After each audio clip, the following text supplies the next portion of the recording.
Hi class, my name is Alyssa Bayes. It is November 25th. I am submitting my discussion video on Chapter 2, Occupation of Middle America.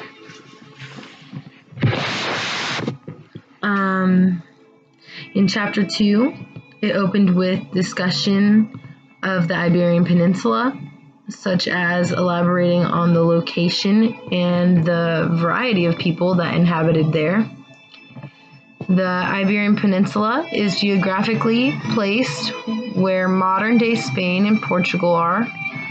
The intermingling of different ethnicities begin in 35,000 BC, including the Basque, the Celtics, Phoenicians, Greeks, Jews, Visigoths, Muslims, Africans, as well as Christians. The Spanish identity was altered when the Muslims invaded. Arabs initiated sugar-growing plantations on the Mediterranean islands of Cyprus and Sicily in the early 1500s. This was the initial expansion western of the Iberian Peninsula. The Spaniards almost wiped out the native population through warfare, overwork, as well as disease. And due to the Pope's lack of precision in his rulemaking, the Spaniards deemed it okay, or deemed it right, to enslave the natives. It was justified to them that the natives could be enslaved if and only if they were cannibals. As a result of this neglect, the Spaniards captured and sold tens of thousands of natives as slaves.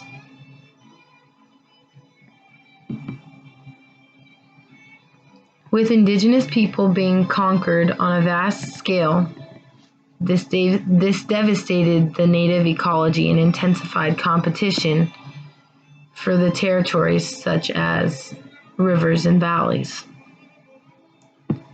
When the natives resisted and defended themselves for their land, presidios, also known as forts, were made by the conquerors so that they could have the upper hand on the Indians and gaining territory. The Spaniards sent expeditions from colonial Mexico in every direction, searching for riches. Clearly, bonanzas or large mining strikes energized the expansion north. The types of labor varied in the mines.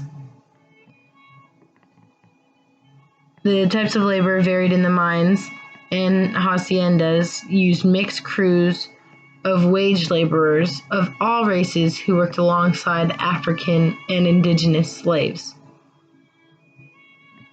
The mining city of Zacatecas is a prime example of how much of a melting pot of mixed races the indigenous people were. Also, because of the lack of population and capital, Catholic missions played an essential role in extending the empire's borders and congregating, forging a native workforce and religious presence on their frontier. The growth of the mining industry increased the need for food production, which forced the natives to work longer hours, while the mines and haciendas pressured the missionaries to provide more native workers. Repartimientos was a colonial forced labor system imposed upon the indigenous population of Spanish America as well as the Philippines. They were, although they were primarily used for agricultural labor, it was sometimes used for the mines. But unlike parts of Viceroyalty, there was no evidence of mineral wealth to attract expeditions and adventurers from the south. Thank you.